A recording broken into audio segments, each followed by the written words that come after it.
Oi pessoal, esse é o videocast do episódio 3 da quinta temporada de Vampire Diaries. E agora, sem mais delongas, vamos começar a falar dessa loucura que foi esse episódio que explodiu neurônios de pessoas ao redor do mundo inteiro com essa história de doppelgangers. O episódio 5 e 3 tem o nome de Original Sin, mas eu prefiro chamar de A Palhaçada dos Doppelgangers. Vamos lá então.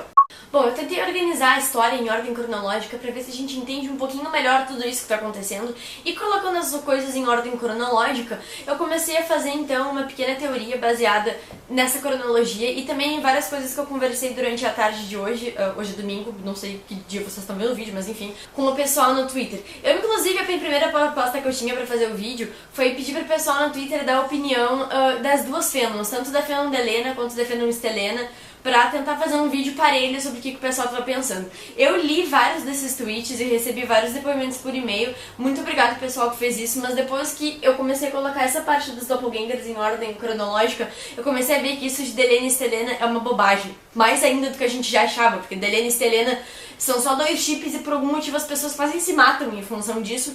E eu vi que com a história dessas doppelgangers fica tudo ainda mais ridículo, porque a série, a gente que sempre se achou que tinha foco nesse triângulo amoroso que é o Stefan, Elaine e o Damon, na verdade esse é só um pano de fundo da série, porque as doppelgangers, a história das cópias, é a mitologia principal da série inteira, pelo que a gente pode perceber, já que vocês podem ver que a foto da Catherine, que é igual a Helena, apareceu no episódio piloto da série, e eu acho que ninguém deu a verdadeira importância pra isso, do quanto isso seria importante pro resto inteiro da série, e a gente vai ver isso agora. Tá, eu sei que vocês reclamam que eu falo rápido, então eu vou tentar falar com calma pra me fazer entender o máximo possível. Vamos então lá na ordem cronológica. No ano zero na contagem de doppelgangers, eu quero dizer, não sei exatamente que ano aconteceu isso, mas vamos chamar de ano zero. Silas estava surgindo, aparecendo lá no mundo, teoricamente, junto com Jesus. O Silas, então, se apaixonou pela Amara, e daí tem aquela palhaçada toda lá que ele se apaixonou pela Amara, daí ele disse pra Katia que estava apaixonado com ela, que ele queria passar o resto da vida com ela, daí a Katia fez o negócio da imortalidade, blá blá blá blá blá, essa história que a gente ouviu 700 vezes desde a quarta temporada. Mas o que aconteceu? A Katia matou a Amara, né? Ok. Então a natureza criou essa coisa que viriam eternamente doppelgangers do Silas, da Amara, corrigiu o que foi feito naquela época, a imortalidade, a natureza quer pôr equilíbrio em tudo e ok. Daí, o que eu acho que, com base nesse episódio, a Katia fez, ela não tem noção. Essa coisa de que, tipo, o Silas era destinado a ficar com a Amara, e ele não ficou com a Amara porque a Katia matou a Amara, meio que, tipo, cagou todo o destino de todas as outras cópias. E a gente vai ver isso ao longo dessa linha do tempo que eu fiz. Bom, então o que acontece? A Amara morreu, então tem muita gente dizendo que como é que a Amara morreu sem ter filhos, e daí como é que surgiram as outras cópias, porque pelo que a gente imaginava, as cópias tinham que ter filhos pra linhagem sanguínea continuar.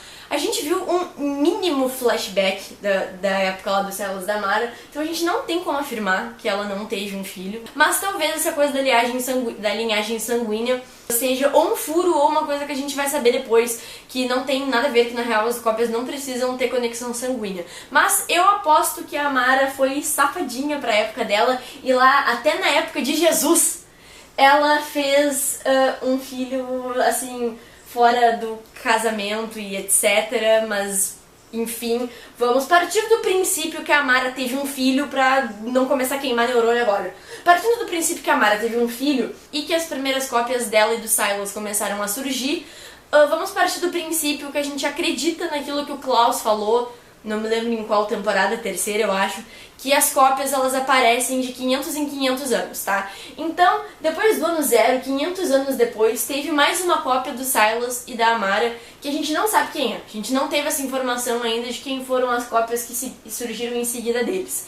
Mas no ano 1000, por volta do ano 1000, não sei exatamente que ano, teve então a Tatya. A gente já tinha ouvido falar dela, porque foi a Tatya, foi a Petrova cujo sangue foi usado para criar o feitiço dos originais, dos vampiros originais, lá, a família Michael, Klaus, Elijah e aquela turminha bacana. O que então tá surgindo outra dúvida? Quando o Klaus, a Rebecca contou a história dos originais, eles chamaram a Esther de a bruxa original. Só que a Esther não pode ter sido a bruxa original, porque a Amara já era uma bruxa que criou lá o feitiço dos doppelgangers, que criou o feitiço lá dos doppelgangers e da imortalidade, etc.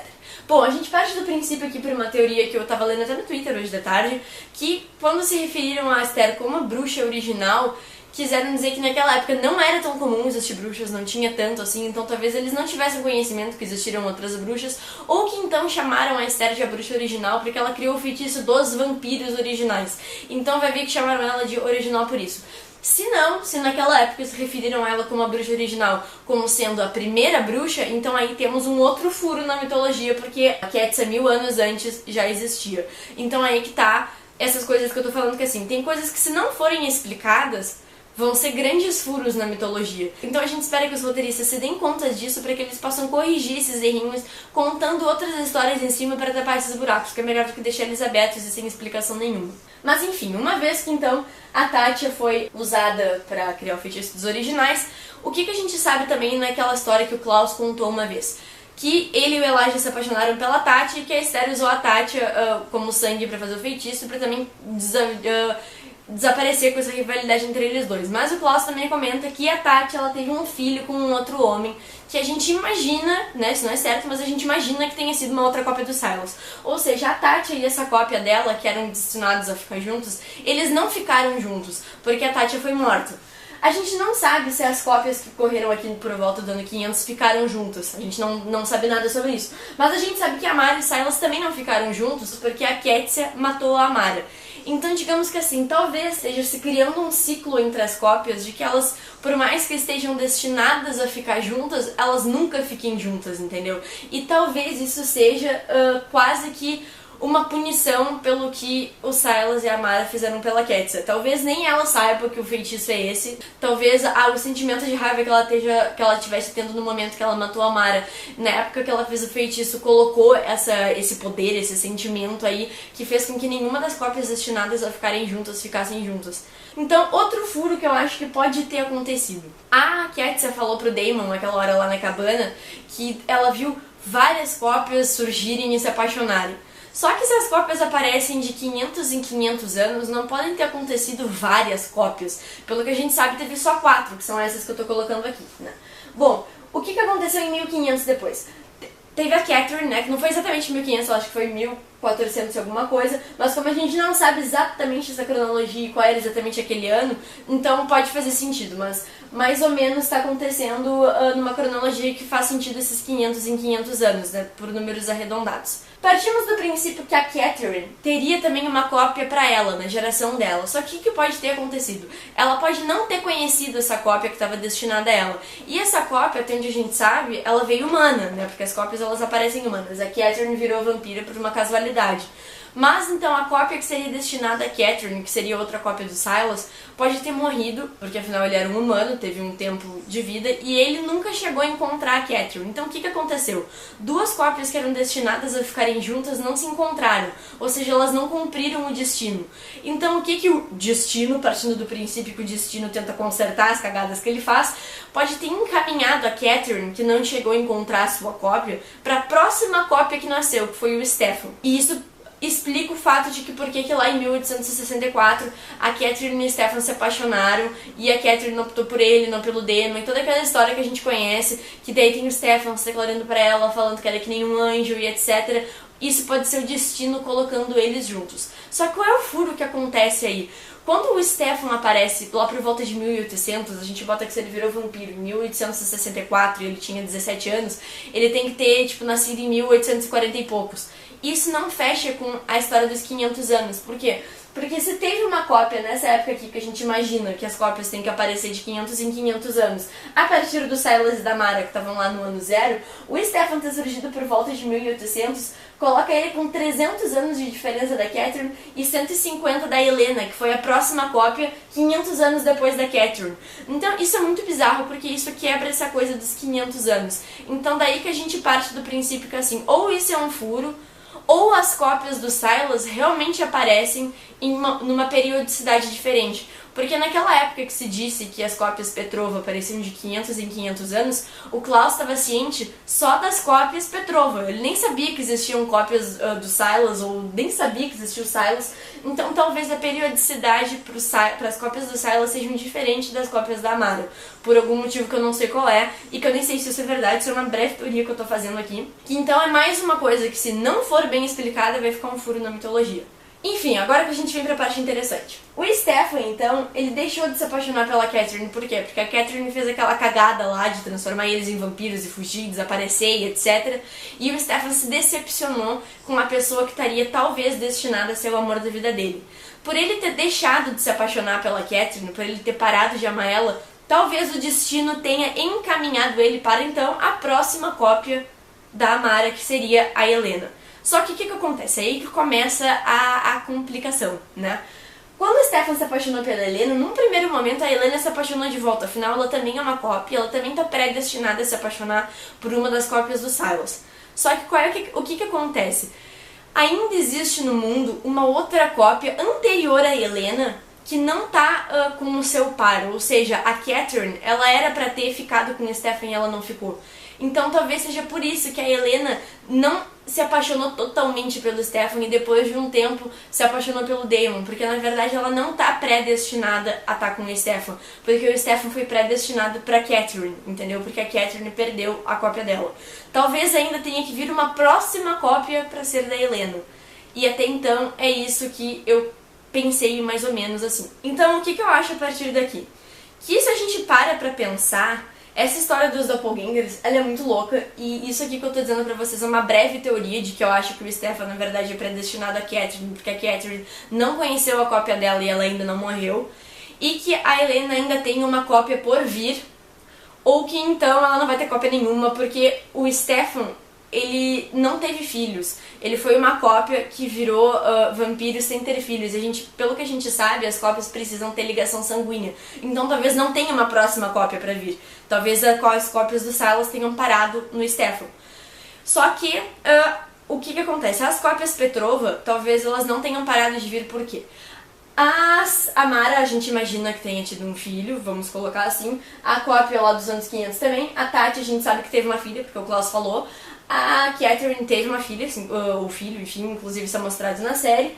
E depois a Helena virou vampira antes de ter filho, mas a Catherine voltou a ser humana, ou seja, a Catherine ainda pode ter filhos, então ainda podem voltar a ter doppelgangers Petrova. Agora o Stefan foi o último doppelganger que a gente conheceu, então talvez se ele não tiver filhos e a linhagem de cópias não continuar, talvez o último par seja o Stefan e a Catherine, e a Helena talvez esteja meio que livre desse destino, entendeu? É meio confuso, eu sei que eu tô explicando de uma forma meio confusa porque nem eu entendi totalmente direito. E o que acontece? Pode vir no próximo episódio um outro fato que possa quebrar completamente essa teoria que eu tô fazendo. Mas, colocando as coisas cronologicamente, pensando um pouquinho pela lógica das coisas que a gente sabe, a teoria que eu tenho é essa.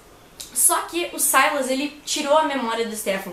O Stefan não se lembra mais de nada desde que ele conhece e etc.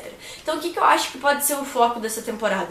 O Stefan tem que reaver a memória dele. E por mais que isso não apareça na promo, eu acho que a Catherine também vai ajudar ele a recuperar a memória, porque a Catherine sempre foi muito preocupada com o Stefan. A promo mostrou só a Helena e o Damon tomando ações, por causa que a gente sabe que a série, eles são os protagonistas, né? Mas eu acho que a Catherine vai fazer um grande papel nessa recuperação da memória do Stefan. Então o que eu acho que pode ser o foco, pelo menos da primeira metade dessa temporada, da gente descobrir afinal qual é a cópia que está destinada ao Stefan, a Catherine ou a Helena, porque se as duas tentarem fazer ele recuperar a memória, ele pode se apaixonar de novo por uma delas, porque ele já foi apaixonado pelas duas. Então talvez o foco seja esse. Agora sobre Delaney e Stelena, que assim, depois que terminou o episódio eu fiquei com uma raiva tão desgraçada dessa fandom, porque assim, foi um episódio maravilhoso, tipo, depois daquela cagação inteira da quarta temporada, teve um monte de episódio chato, de episódio monótono, que não explicava bosta nenhuma, foi a primeira vez em muito tempo que Vampire Diaries nos mostrou mais um episódio assim de explodir neurônio das pessoas, de fazer todo mundo querer criar 1000 teorias, porque de fato apareceram coisas embasadas que dão vontade nas pessoas de criar teoria, que era o que acontecia lá na terceira temporada, e é por isso que eu amo tanto a terceira temporada. Bom, mas daí em vez das pessoas aproveitarem o episódio maravilhoso que a gente teve, não. O que as pessoas fizeram? Começaram a se matar em função de Delena e Stelena. Gente, vocês não sabem o ódio que eu tenho disso, porque assim, em vez de aproveitar a série maravilhosa que você tem, ficam brigando em função de uma coisa fictícia, porque por mais que a gente ame a série, só que não existe, gente, isso aqui é ficção, não é realidade. E daí as pessoas, por causa de uma coisa fictícia, estão lá no Twitter, ah, sua puta, ah, Delena vadia, ah, sua Estelina gorda, falando umas coisas assim. Não, parabéns, olha, muito sentido pra vocês, parabéns, assim, ó. É por isso que o Brasil tá assim. Pra quebrar, pra mostrar pra vocês o quão ridículo esta briga é, deixa eu mostrar pra vocês as perspectivas, tanto de Delena quanto de Estelena, pra vocês verem como assim, vocês não têm que estar se matando, porque nenhum dos dois tá sendo priorizado nesse momento. As Estelenas que ficaram dizendo, ah, meu Deus, o Stefan e a Helena são almas gêmeas, eles vão ficar juntos pra sempre, não sei o que. Gente, não. E eu sou Estelena, então assim, me dói dizer isso, vocês sabem que eu sou Estelena, eu não minto. Olhem pra cá, tá? Dentro de tudo isso que eu mostrei assim pra vocês, será mesmo que o Stefan e a Helena são almas gêmeas? E depois de, assim, de todas as cópias que já existiram não terem conseguido ficar juntas, porque o destino tá literalmente fudendo com elas, será que é o Stefan e a Helena que vão, tipo, passar dessa fase? A gente não sabe, né? Agora sim, as Delenas. Ah não, porque o destino tá fudendo com todas as cópias, então o Stefan e a Helena nunca mais vão ficar juntos e o Damon e a Helena vão ser felizes pra sempre. Gente, a Amara morreu, a gente não sabe o que aconteceu com esses. A Tatya morreu, a Catherine nunca mais teve uma pessoa pra amar. Então, assim, se nenhuma das outras cópias que estão destinadas a ficar com uma cópia foram felizes, nem com a sua determinada cópia, nem com qualquer outra pessoa, por que exatamente que isso aconteceria com a Helena e com o Damon? Ou seja, nenhuma fandom tem que estar feliz agora, assim como as duas fandoms podem ter esperança, porque como eu disse, tudo pode acontecer em Vampire Diaries e tudo isso que eu tô dizendo essa semana pode ser levado água abaixo no episódio de quinta-feira. Então, se tudo pode acontecer, por que diabos vocês estão brigando? Gente, cresçam, lavem louça e depois venham ficar de briguinha no Twitter e dar opinião, porque pelo amor de Deus, vocês ficarem brigando em função disso só mostra o quão retardado mental vocês são, porque assim, se vocês não têm mais coisa pra fazer, procurem um projeto de vida em vez de fazer briguinha e treta no Twitter. Gente, isso não é normal, assim, você amar a série, criar teorias e fazer, tipo, eu gravo meus vídeos, eu amo gravar os vídeos e ficar, perder horas de tempo na internet discutindo a série, mas discutindo a série, sabe, debatendo o roteiro e não tô nem falando de chip, porque eu tenho, aliás, a maioria das minhas amigas é Delena, o pessoal da Lu Desfocado, eu acho que 90% é Delena, e a gente nunca se mata em função disso, porque quando a gente para pra discutir a série, a gente discute o roteiro, a narrativa, os personagens, a coerência, o furo da série, a mitologia. A gente não fica brigando de sua Delena retardada, sua Estelena doente. Sério, gente, cresçam, por favor, olha a série maravilhosa que vocês têm e vocês vão ficar brigando, sério, por favor, parem. Me exaltei. Mas já me acalmei. Aparentemente a minha exaltação me deu rinite. Oi. Bom, enfim, acho que sobre as Doppelgangers e sobre Delena e Estelena era isso que eu tinha pra dizer sobre o episódio. E basicamente foi isso que aconteceu no episódio. Tem outras coisas que o pessoal sempre me pergunta e tipo, nos últimos 2 vídeos cobraram bastante, reclamaram bastante que eu não falei, que foi sobre o Matt e sobre a Bonnie. Gente, isso são histórias paralelas, assim, que, tipo, ok, eu vou falar porque vocês pediram, mas que eu tava tentando deixar pra falar quando a gente realmente tivesse uma coisa concreta pra falar, porque até agora a gente não tem nada. A Bonnie tá lá vagando do outro lado e a gente ainda não sabe o que ela vai fazer na temporada, qual é, tipo, a utilidade dela, além de dizer pro Jeremy algumas coisas. Eu espero que não façam isso com ela a temporada inteira, porque senão é, tipo, um desperdício de uma personagem boa, então que tivessem matado ela de uma vez em vez de deixar ela passeando do outro lado e sendo conselheira do Jeremy. Mas ok, assim, isso que a gente sabe da Bonnie. E do Matt e dos viajantes. O que a gente sabe sobre o tal dos viajantes ou ciganos? Que o Silas foi o primeiro deles, que eles são meio que pessoas que viajam entre as dimensões, né? Mas a gente também não sabe exatamente o que eles fazem. E que agora tem um no corpo do Matt, que aparentemente o Matt vai ser um viajante meio possuído. Sei lá, que eu não sei se tipo o cara realmente vai ficar no corpo do Matt ou se o Matt vai ter tipo lapsos de ser ele mesmo. Então é isso que a gente sabe, também não tem muito mais o que falar, foi por isso que eu não falei antes. Então vamos ter que esperar pra ver aonde que a Bonnie e os viajantes vão se cruzar com a história principal, que é dos Doppelgangers, no que eles vão ajudar. De resto, eu acho que era isso que eu tinha pra falar sobre o episódio. Ficou um vídeo gigante, né? Geralmente os vídeos gigantes ficam lá pra metade da temporada, mas a quinta temporada já explodiu os nossos neurônios logo, então mais um vídeo de 20 minutos pra vocês, gente. Yay! Bom, gente, então era isso. Se vocês quiserem continuar falando um pouco mais sobre esse episódio, se tiverem mais teorias ou alguma coisa, vocês podem deixar nos comentários ou falar comigo nas redes sociais que estão todas na descrição do vídeo. Twitter, Facebook, Instagram e qualquer outro lugar que vocês possam me encontrar. Então ali eu adoro falar com vocês, então podem me procurar se vocês quiserem. Se você não assistiu o vídeo da semana passada sobre o segundo episódio da quinta temporada, clique aqui, veja o vídeo da semana passada e veja do vídeo anterior também. E não se esqueça de se inscrever no canal para acompanhar todos os vídeos e todas as teorias sobre Vampire Diaries e sobre também algumas outras séries que eu gravo de vez em quando. Então não deixem de se inscrever. E era isso, espero que a gente possa se falar nas redes sociais. E semana que vem eu tô de volta falando sobre o próximo episódio. Um beijo e ótima semana pra vocês.